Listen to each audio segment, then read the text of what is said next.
It is the idea that in an apartment or a flat, people who are living together need not be a family. So how is this different from your traditional paying guest PG options or even student housing? When I walk in, it's not absolutely dark and I have to switch on the lights and, Yes. look at every corner whether there's any monster lurking. But why do you think co-living is gaining so much popularity? See, the current market size is estimated around $7 billion. The younger generation, if I say Gen Z in particular, they like to be part of a larger community. Co-living will always be concentrated in tier 1 cities. It'll also be concentrated around economic infrastructure. As they grow more and more in size and scale, I think we need regulators, rules, regulations and laws. Welcome back to another episode of PropSutra with Balaji Rao. PropSutra is presented to you by Prop News Time. At PropSutra, we aim to demystify and decode real estate. We cut through the jargon to help you navigate the sector, both as a real estate professional and as an end user. Welcome to the show. Thank you. In this episode, I would like to talk to you about co-living in India. To begin with, what does the term co-living encompass? Well, co-living is a very broad sort of a concept. It is the idea that in an apartment or a flat, people who are living together need not be a family. Right. Related by blood or anything. So you're getting different sort of people, like-minded people, to live in an apartment or a flat. And likewise, if there are more flats or apartments in a building or in a complex, you're getting them all together. Right. So they might be singles, they might be couples, but they're all together in a one apartment under one roof and they are sharing certain common facilities. So do they have their privacy when it comes to the room or the bed or the bathroom sometimes? But they also share a lot of common amenities like the kitchen, the living room, or any other amenities which a complex might have. So it's a concept where we are saying that do you need to be really related to share an apartment? Right. Or can I co-live? So it has nothing to do with a live-in arrangement. Right. So many people sometimes think when a young person goes to his parent and says, I'm in a co-living, they think he's in a sort of a live-in partnership. It's not. Right. There is nothing relationship oriented in this. It is more of being able to share a physical space with other people who are like-minded, who come from the same sort of a background, who want the same sort of facilities, and they are with you. So how is this different from your traditional paying guest PG options or even student housing? See, each one is very different. Okay. A paying guest is done by a family where they have a surplus physical space. Usually it is a room, a separate room, and they feel that room they don't need for their own needs. So they just rent that one room out. Usually it'll come with a bathroom attached. So they rent it out to anyone. Okay. Whether you're a student or you're an office goer or you're a model or an actor or a singer, it doesn't matter to them. So as long as he is acceptable to them as a personality, Right. they will rent out that place to him. Okay. And he uses that place for his sleeping and everything. He Right. can't generally cook out there. Sometimes a PG might offer him breakfast or dinner. Sometimes Right. they might not offer anything. So he's just using it as the digs or as his crib for the night, So that's a PG, paying guest accommodation. Okay. Then when you come to think of a hostel, Yeah. a hostel is something which is institutional. Okay. It's on campus. Right. So where there's a large university or a college or a bunch of colleges or it's a university city, on campus they build these accommodation sort of units, which is a hostel. It can be a room which can have 2 or it can have 3 people or it can be single rooms for each person with some common facilities of sharing a bathroom at the end of a corridor, or it can be a bathroom attached to the room. So, but this is always going to be monitored, operated and supervised by the institution itself. Right. The college itself, the university itself. Right. And it will have its own rigid rules of what you should do in that. Right. They will, so whether it is right or wrong, they will have rules that maybe you can't have wild parties, you can't maybe come in after a certain curfew time, So it will have its own rules and regulations of how to monitor that hostel. And it is also specifically for those students who are studying in that university. Right. It can't be for an outsider.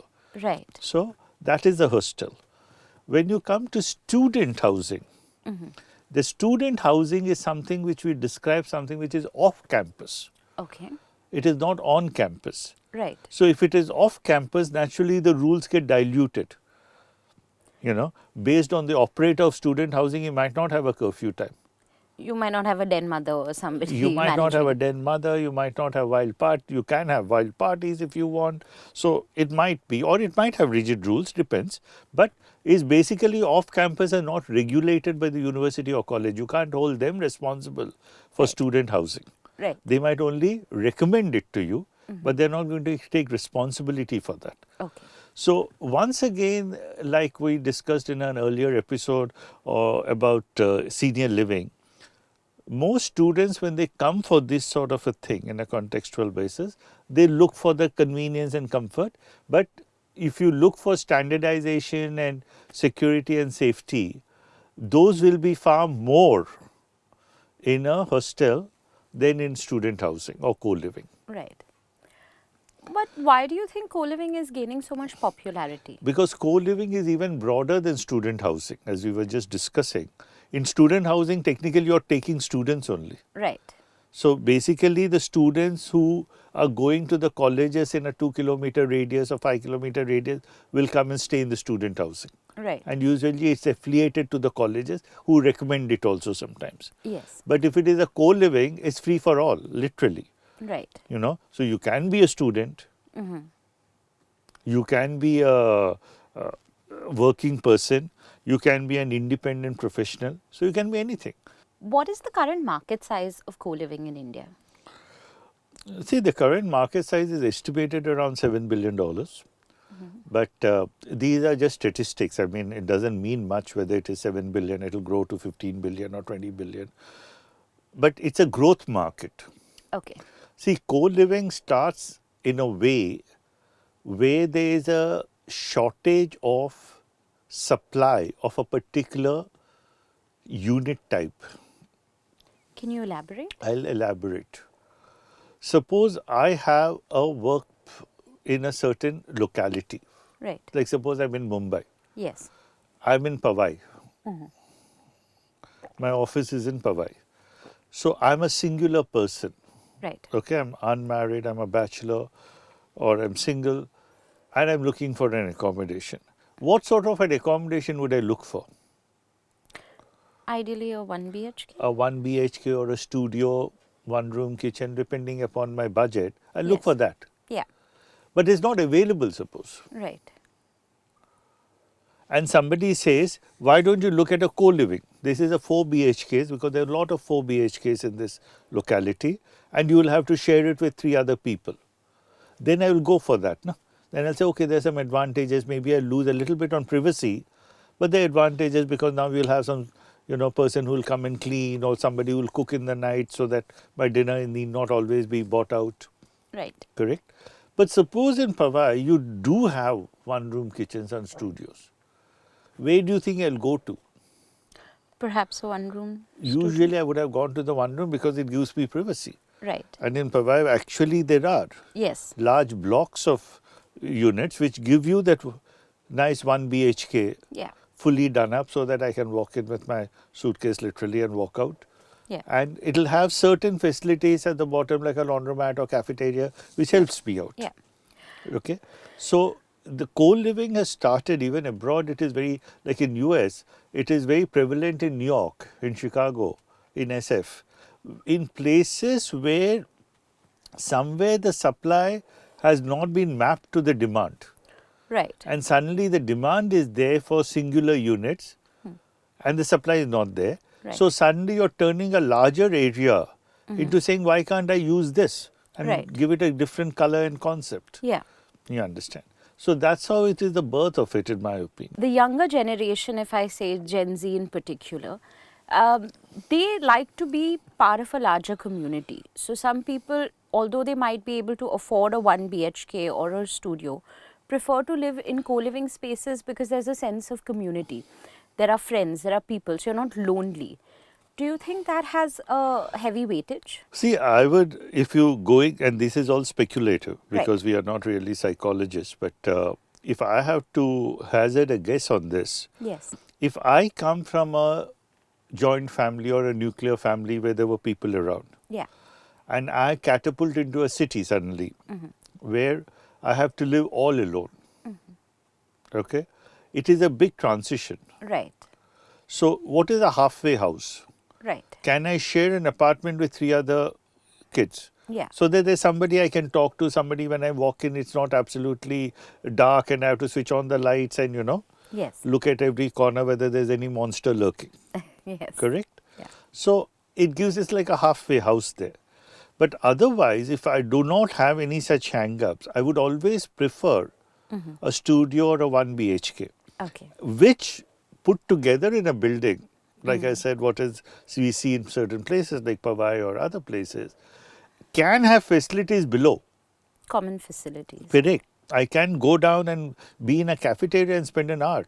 Right. Or I can go into some sort of a library or a common room, like we have in hostels, Right. where you're talking to people and playing something. Yes. You understand? So there can be ways where I will have a community feeling without having to bring that community into my own apartment.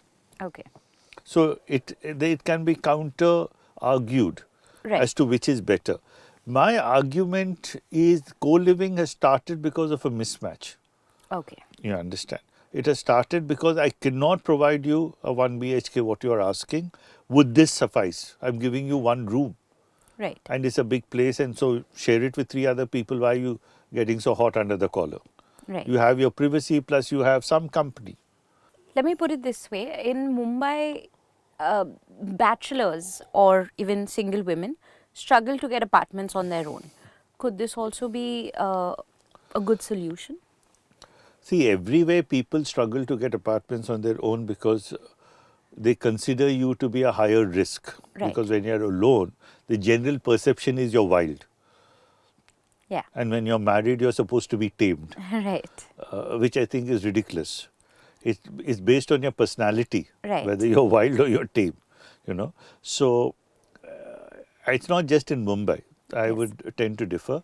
Where I think in Mumbai, in certain localities, singles are not preferred is because you have a very different sort of a migrant crowd.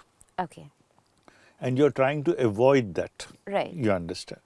But leaving all that aside, because that's very granular, Right. I personally feel if the supply is there, then it will gravitate towards that. Okay. You understand? If I have only a studio, why would I expect a couple to take it? Right. I will be okay to give it to a single also, no? Yes. Because I have own a studio only as a Right. landlord. Correct? Yes. So it is a question of how do you match demand and supply, Okay. which can go wrong. Okay. Rather than try to superimpose on that you're not going to get anywhere else, so you better come in as a co-living. Fair enough. But is this why we see so many co-living facilities concentrated in tier 1 cities? Co-living will always be concentrated in tier 1 cities. It will also be concentrated around economic infrastructure, where there is a CBD, SBD, central business district, suburban business district, peripheral business district, because you need to have employment somewhere. Okay. And then around that area, people who are freshers or entrants, they will want accommodation. If that accommodation is not available freely to them, then this concept of co-living starts. Okay. What is the general business model adopted for co-living in India? Well, I think by default what has happened is co-living comes about either by an individual investor who has a couple of flats and he has by default 8-9 rooms to give, Yes. or it can come about by a sort of an institutional investor which is slowly forming, a company which has decided to rent out a few flats and then put it together and give it as co-living Yeah. rather than each flat on its own. So it's still, in my opinion, evolving. Right. Because as I said, this is a model which has come out of default. It is Not by not a design. model that has come out of desire. You understand? Okay. I don't think four people come together and say, I want to stay in that 4 BHK. Right. You understand? Yes. It's a model where by default you're telling four people instead of staying separately in 1 BHKs, you come and stay together in a 4 BHK. Okay. So the model is evolving because in a co-living where it is actual flatmates and you have bigger rooms and everything, it'll be then you have to actually develop it that way. Right. You understand? So then this is a real competition between those who prefer to have privacy Yes. and say, no, I rather have my one room and kitchen and bathroom. That's Yeah. good enough for me. Vis-a-vis, somebody says, look, I made this beautiful 6 BHK where in each room even 2 people can share, 3 people can share Yeah. and 15, 18 people can sit together because there's a huge hall. It gives you a lot more facilities. Yeah. To say whether there'll be pros and cons for that. So it requires a lot more design element changes. Okay. At the moment, I think that's missing. Okay. It's more that you're force fitting your occupants into a template already made for Right. a regular flat. So, are you saying there's an opportunity for developers to consider building certain wings within a complex that are catered to co-living? Of course, Okay. you have to be very different. Okay. Like I'll give you a simple example. Suppose a bathroom is shared by more than one person, by 2 people, 3 people, 4 people. Yes. What do you think the bathroom should have? Double sinks to start with?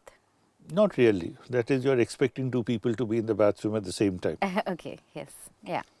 isn't it? That's luxury. Right. No, it requires lockers. So I will have my own small locker which I can lock Right. with whatever I want to use as my toiletries. Right. Yeah. You know, just like my bed can have a small cupboard with my locking arrangement, certain things can be kept open, certain things can be locked. So you have to start designing that way. No? Right. What is it that I want private and what is it that I can share? Right. So, Get you're it? saying if a bathroom is a shared space, you can have a bit of privacy in the form of locked Lockers and things cabinets, like yeah. that, you know. So this is just one thought. I'm Right. just saying it has to be different ways. You understand? Like suppose you have bunk beds or you have different beds in the bedroom and it is a co-living. Then your lighting should be arranged in that way, no? Yes. If I want to be a late person reading till late in the night, my light should not disturb the others sleeping, no? Yes. Yeah. Otherwise they will be yelling at you, no? Yeah.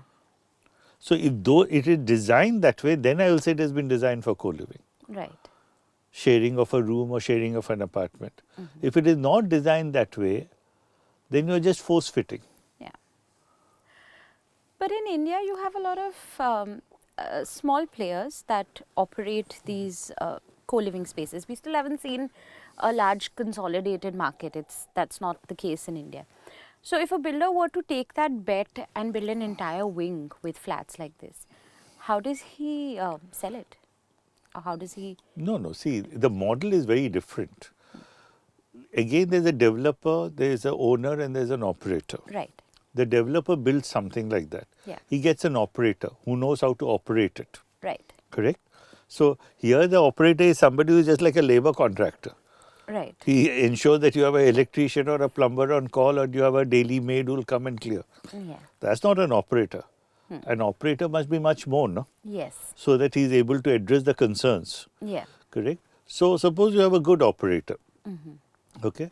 Then this is a viable business model. Right. Again, you know, I can say this all these flats put together are 10 crores. Yes. And I'm getting a 1 crore income. Right. Okay? Every year. So it's a good viable model for me to sell it to an investor. You could sell it Because to the a REIT investor will also. say, okay, I invest 10 crores and I get Yeah. 1 crore every year. Yeah. Which is okay. You understand? Yes. So it has to be made into a business model, no? With the help of an operator and economics. Okay. And all I'm saying is you get better economics if you design it better and if you operate it better. It's Okay. not force fitting. Okay. That's my point. So more pre-planning, or rather planning You at the have to stage of. plan for it. You understand? Just like you plan for student housing or co-living has to be planned in a way that you're addressing. Maybe they need more internet. Maybe they'll need common gym area. You understand? Maybe they'll need an all-night cafeteria. Who knows what sort of needs are there? So Right. you have to plan for it that they get what they need, Right. and then they will pay more also. Right. What about the role a broker can play in co-living? See, the broker comes in for whatever supply is there. Can he figure out and research on the supply, figure out who can fit into that based on the cost or convenience or comfort, and accordingly play the role of guiding you to the right place? Right. Because most of the time you might not have explored the entire market or its options, because this is not as freely available for as a purchase or as a lease when you think of in these sort of niches like Right. co-living, student housing and all that. So any broker who comes into that place, he is in a better position to tell you what are the other options Okay. and what costs, Right. To help you compare all the options that you have. of course, and pros and cons of each option. There's a common complaint people have with co-living, which I'm not sure whether broker can resolve, but it often tends to be inability to get along with people sharing the common space. Could a broker perhaps intervene or play the middleman there? See, I don't think so. In my opinion, that's an operator driven thing where he has to have certain rules and discipline and ensure that it is there. See, most of the time, like say, many people get very upset. I put something in the kitchen or in the fridge, like my milk, and somebody else has used it. Yes. And when I come for it, I find it is not there. Yeah. You understand? So, how do you overcome that? Whether you have a CCTV or whether you have a discipline, you have to have certain rules and regulations which everybody follows. Right. You understand? Yeah. If they're not following it, it's an operator who can pull you up and Okay. penalize you. And if he does penalize you, then everybody will follow. Every time you litter the drawing room and walk off, if I penalize you 500 bucks, you will be pretty much falling in line very soon. Right. So that only an operator can do, not a broker. Right. So there aren't many laws in India that govern this type of leasing. Usually, what we see is people with co-living. One person leases the flat and then it's sublet to multiple people. Do you think we need stronger laws, stronger regulations in I place? think so. I think you need sort of rules and regulations for co-living, student housing, even service departments, for example, digressing a little. A standard leave and license agreement doesn't cover it. Correct. What if he's actually furnished it and given you? Yes. How do you maintain it? Yeah. Who maintains what? How Yeah. do you take it back? So Yeah. all these have to be covered. Right. Unfortunately, I think our authorities haven't woken up to that fact. Right. And so most of the time in these sort of facilities, we even have the problem of are they commercial or residential? Yes. You understand? And it has shades of both. Right. It's residential because people are using it as a residence, but it is commercial because you're using it as a hotel, Right. like an Airbnb or any of these. So these have not yet been covered by all state governments and by all municipal corporations, and they have to think through these things because as they grow more and more in size and scale, I think we need regulators, rules, regulations, and laws. From the perspective of an end user, I would like to ask you, what aspects or what attributes should I pay attention to when I'm selecting my co-living space? See, most people would do it because of, as I told you, comfort, convenience, the cohabitants, cost. These are the factors which you all go into generally. But I would always request everyone to think of safety, security, Okay. and standardization, by which I mean rules and regulations. I rather not try and second guess who my cohabitants will be behaving, but be happy if the operator can have a set of rules Right. that are strict and enforced. Think in that way. Okay. If there is safety which is not compromised, if there's security which is not compromised, there are rules which everybody follows, there's a discipline. I would be happier with that sort of a format rather than say it is just comfortable or it's convenient or I can hang out with this bunch of guys. Right. So the operator seems to play a very integral role in co-living. Anything. A hotel is only because of an operator. Right. A senior living will only because of its operator. That's why the operator is the most critical. Yes. The developer comes in for designing it from Right. the feedback he gets. Yes. The owner comes in because of the economics, because if he has designed it correctly and there is a great operator who can do it, then naturally the economics will be positive. No? Yes. And then an investor will come in. Right. So that's how the cycle is perpetuated. Yes. So it's very important that you have the right operator. Right. Thank you so much. You're welcome. That's a wrap for this week's episode. Thank you so much for tuning in. Do share your thoughts and feedback in the comment section below. Don't forget to like, share and subscribe and hit the bell icon for regular notifications. Until next time, thank you so much for tuning in.